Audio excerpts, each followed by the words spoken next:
అందరికీ నమస్కారం. Welcome to Sreeraj food. నేను మీ సిరి. ఈరోజు మనం సరికొత్తగా మంచి స్వీట్ అయితే తయారు చేద్దాం. టేస్ట్ కూడా చాలా అంటే చాలా బాగుంటుంది. ఈ వీడియో మీకు నచ్చితే తప్పకుండా like, share and subscribe friends.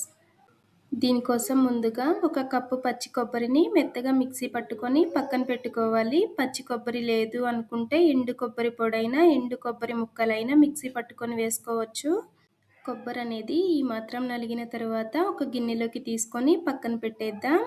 Gas మీద గిన్నె పెట్టుకొని ఒక కప్పు బెల్లం, కప్పు నీళ్లు పోసి బెల్లాన్ని కరిగించుకోవాలి. బెల్లం అనేది కరిగితే సరిపోతుంది. పాకం ఏమీ రావాల్సిన అవసరం లేదు.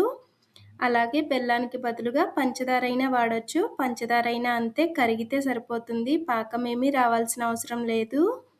కరిగిన బెల్లాన్ని పక్కన పెట్టేసి గ్యాస్ మీద కళాయి పెట్టుకొని 1 స్పూన్ నెయ్యి వేసి, నెయ్యి కరిగిన తర్వాత 1 కప్పు ఉప్మా రవ్వ వేసి ఉప్మా రవ్వని దోరగా వేయించుకోవాలి. ఉప్మా రవ్వకి బదులుగా శనగపిండి అయినా 1 కప్పు వేసుకోవచ్చు.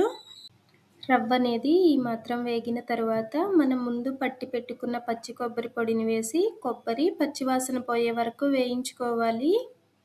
మన ఛానల్లో ఇంకా ఈజీగా తక్కువ టైంలో చేసే స్వీట్స్, స్నాక్ రెసిపీస్ చాలా ఉన్నాయి. కుదిరితే ఒకసారి చూడండి. వీడియోస్ మీకు నచ్చితే తప్పకుండా సబ్స్క్రైబ్ చేయండి. కొబ్బరి అనేది ఇలా పొడి పొడిగా వేగిపోయిన తర్వాత ఇందులోకి 1 కప్పు జొన్న పిండిని వేసుకోవాలి. జొన్న పిండి వేయగానే ఉండలు కట్టినట్టుగా అనిపించినా కానీ గ్యాస్ మీడియం ఫ్లేమ్లో పెట్టుకొని కలుపుతూ ఉన్నామంటే చక్కగా రవ్వలాగా వేగిపోతుంది. ఇలా పిండి, కొబ్బరి, రవ్వ అనేది మంచిగా వేగిపోయిన తర్వాత మనం ముందు తయారు చేసి పెట్టుకున్న బెల్లం సిరప్ని వడకట్టి పోసుకోవాలి.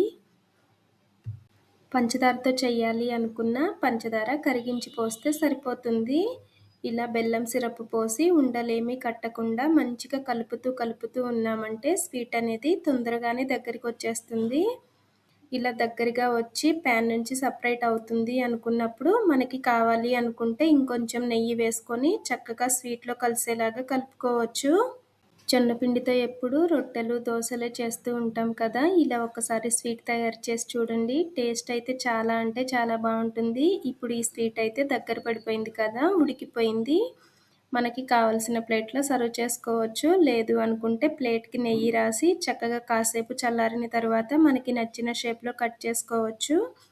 ఈ వీడియో మీకు ఎలా అనిపించిందో కామెంట్ చేయండి. ఈ వీడియో మీకు నచ్చితే తప్పకుండా లైక్ చేయండి, షేర్ చేయండి, సబ్స్క్రైబ్ చేయండి. రేపు ఇంకో సరికొత్త రెసిపీతో మళ్ళీ కలుసుకుందాం. By bye friends.